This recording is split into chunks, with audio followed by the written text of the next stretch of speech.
प्रणाम। मेरे हाथ में है पंचमुखी हनुमान। मैं आपको पंचमुखी हनुमान के बारे में बहुत ही इंटरेस्टिंग कहानी सुनाने वाला हूँ, मगर उसके पहले मैं आपको बताने वाला हूँ कुछ और कहानियां संबंधित है जो रामायण से। हम सब ने सुना है, लगातार सुनते हैं कि भाभी माँ समान होती है। कहाँ से आया ये टर्म कि भाभी माँ समान होती है? ये भी आया है रामायण से। जब सीता माँ को रावण हर के लेके जा रहा था और सीता माँ अलग अलग जगह पे अपने आभूषण गिरा रही ताकि उनकी खोज में जब राम, लक्ष्मण, हनुमान सारे निकले तो उनको पता हो कि किस दिशा में आगे बढ़ना है। तब जाके लक्ष्मण के हाथ में सबसे पहले सीता जी की पायल आई थी। जैसे ही उन्होंने सीता जी की पायल देखी, वो पहचान गए कि ये तो सीता मैया का है।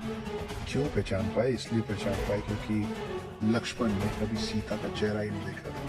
सीता माँ समान थी, भाभी माँ समान होती है, और लक्ष्मण उनको सिर्फ और सिर्फ उनके पाँव से पहचानते थे। इसलिए उनको पता था कि सीता मैया कैसा पायल पहनती है। वहीं से, उसके बाद से हम लोगों ने ये टर्म लिया कि भाभी माँ समान होती है। इसी से नत्थी रामायण से जुड़ी हुई कुछ और कहानियां हैं, आपको एक एक करके सुनाने वाला हूँ। आर्टेरियम के साथ कोलैबोरेट करके हम आपके लिए लाए हैं रामलला जन्मभूमि मंदिर का हूबहू प्रतिरूप। इस हाई क्वालिटी प्रतिमा को बहुत बारीकी से तराशा गया है, जो 2 अलग अलग साइजेस में अवेलेबल है। डिस्क्रिप्शन में दिए गए लिंक पर क्लिक करके ऑर्डर कीजिए और यूज कीजिए coupon code RAZN। It is RAAAZ10 for 10% discount.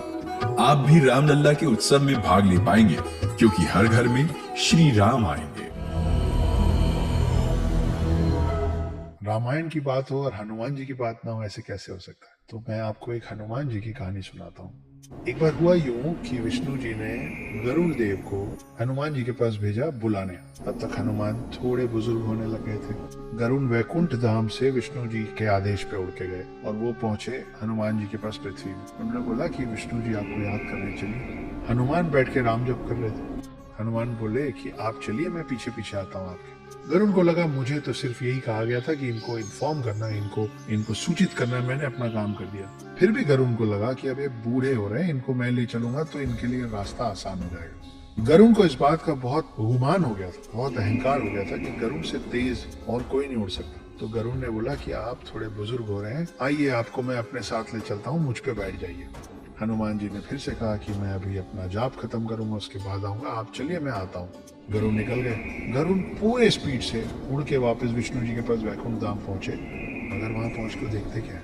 वो देखते हैं कि ऑलरेडी हनुमान जी बैठे हुए विष्णु जी के पाँव के पास। ये पूछते हो कि प्रभु मुझे कैसे याद किया? गरुड़ को समझ में नहीं आया कि मैं इतने वेग से उड़ के आया हूँ, मुझसे पहले हनुमान जी पहुंचे तो पहुंचे कैसे?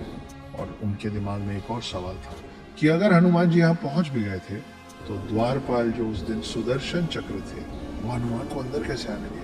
सुदर्शन चक्र ने हनुमान को विष्णु जी के पास आने से रोका क्यों नहीं? तो खोज शुरू हुई कि सुदर्शन चक्र है कहाँ? द्वारपाल सुदर्शन चक्र अगर द्वार पे नहीं है तो गया कहाँ? विष्णु जी मुस्कुराए और हनुमान जी बोले, हे हनुमान, कहाँ है मेरे सुदर्शन? हनुमान जी ने मुंह खोला और मुंह के अंदर से सुदर्शन चक्र निकला। सुदर्शन चक्र को इस बात का अभिमान हो गया था कि उससे ताकतवर कोई अस्त्र शस्त्र नहीं है, और गरुड़ देव को इस बात का अभिमान हो गया था कि उनसे तेज तो उड़ नहीं सकता। हनुमान जी ने एक ही सफर में इन दोनों की सारी गलतफहमी दूर कर दी थी। वो अस्त्रों में सर्वश्रेष्ठ सुदर्शन चक्र को निगल गए थे और गरुड़ से पहले विष्णु जी के पास पहुंच गए थे। ये है हमारे हनुमान। रामायण की बात होगी तो राम जी, लक्ष्मण जी, हनुमान जी के साथ सीता जी की जब बात होगी। अब जो मैं आपको कहने जा रहा हूँ, आप में से कुछ लोगों को लगेगा कि ये तो सबको पता है। मैं आपको बताना चाहता हूँ कि हमारे ही बीच ऐसे कई लोग हैं जो या तो इसमें कंफ्यूज रहते हैं या उनको नहीं पता। जिनको पता है, आपका स्वागत है। जिनको नहीं पता है, आज से याद रखिएगा। सीता और द्रौपदी को अलग अलग याद रखने के लिए बहुत आसान तरीका दे रहा हूँ आप लोगों को। सीता को मैथिली भी कहते थे और जानकी भी कहते थे। इसलिए कहते थे क्योंकि सीता के पिता का नाम था राजा जनक, इसलिए उनका नाम पड़ा जानकी। और राजा जनक जिस राज्य के राजा थे, उस राज्य का नाम था मिथिला।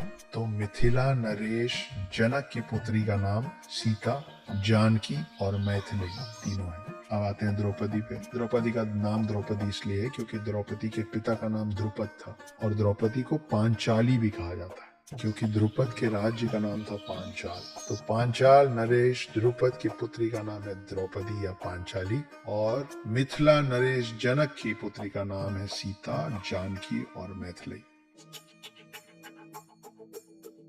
राम लल्ला का भव्य मंदिर बन चुका है, प्राण प्रतिष्ठा हो चुकी है, 22 जनवरी बीत चुका है। एक चीज जो हम और आप आज की डेट में हर जगह देखते हैं वो है भगवा झंडा।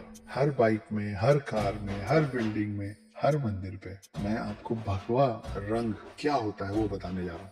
भगवा रंग दो रंगों को मिला के बनता है, लाल और पीला। लाल क्या है? लाल प्रतीक है खतरे, लाल प्रतीक है खून का। पीला क्या है? पीला प्रतीक है ठंडक का, पीला प्रतीक है चंदन का। ये दो रंग जब मिलते हैं तो बनता है भगवा रंग। भगवा रंग उड़ने, भगवा रंग पहनने, भगवा ध्वज लहराने और उठाने वालों के हाथ में ये नहीं है कि आपको भगवे में मिला हुआ ये दो रंग में से कौन सा रंग दिखता है। ये चयन आपके हाथ में है, उनके हाथ में नहीं। अगर आप प्यार से मिलेंगे तो आपको चंदन की ठंडक, और अगर आप नाराजगी से, गुस्से से, नफरत से, तैश से मिलेंगे तो भगवे का लाल रंग का खतरा दिखेगा आपको। तो इसका चयन आप सोच समझ के कीजिए कि आप मेरे भगवे से क्या लेना चाहते हैं, लाल रंग का खतरा या पीले रंग का अपनापन और ठंडक। इसीलिए हमारे जो राम है उनके पास दोनों है। उनके मन में करुणा है आप सबके लिए, लेकिन उनके हाथ में तीर कमान भी। ये आपका चयन होगा कि आपको उनसे करुणा, दया और मैत्री चाहिए या दुश्मनी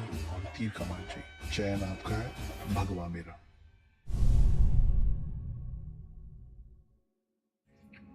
अब जैसा कि आपसे प्रॉमिस किया था कि आखिरी में मैं आपको पंचमुखी हनुमान की कहानी सुनाऊंगा। ये भी रामायण से ही रिलेटेड है। कैसे?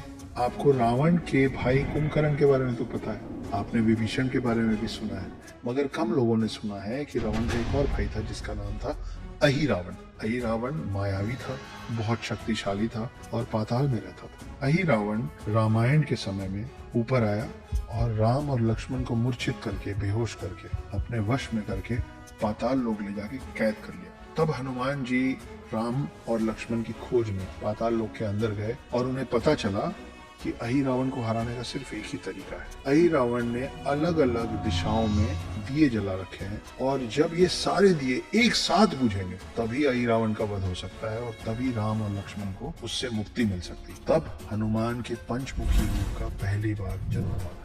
कौन से हैं ये पंचमुखी? एक तो हनुमान जी का चेहरा खुद है, उसके अलावा है गरुण जो कि विष्णु के वाहन है ग्रीव घोड़े जैसा मुंह, नरसिम्हा अवतार विष्णु जी का जो शेर जैसा मुंह, और वराह अवतार कांतारा देखी होगी ना। तो ये 5 चेहरे हैं जिन्होंने अलग अलग डायरेक्शन में, अलग अलग दिशाओं में एक साथ दिए बुझाए ताकि अहिरावण को हराया जा सके। तो कौन कौन से चेहरे हैं वो मैं फिर से बताता हूँ।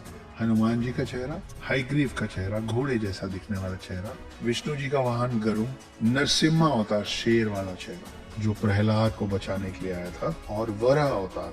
तो ये 5 चेहरे एक साथ उन्होंने दिया बुझाया, अहिरावण हारा और तब राम और लक्ष्मण को हनुमान मुक्त करने में सक्षम हुए। तो ये कहानी है पंचमुखी हनुमान की। अगर मजा आया तो ऐसी ही और अनसुनी, अनकही, अनदेखी कहानियों के लिए स्टे ट्यून्ड।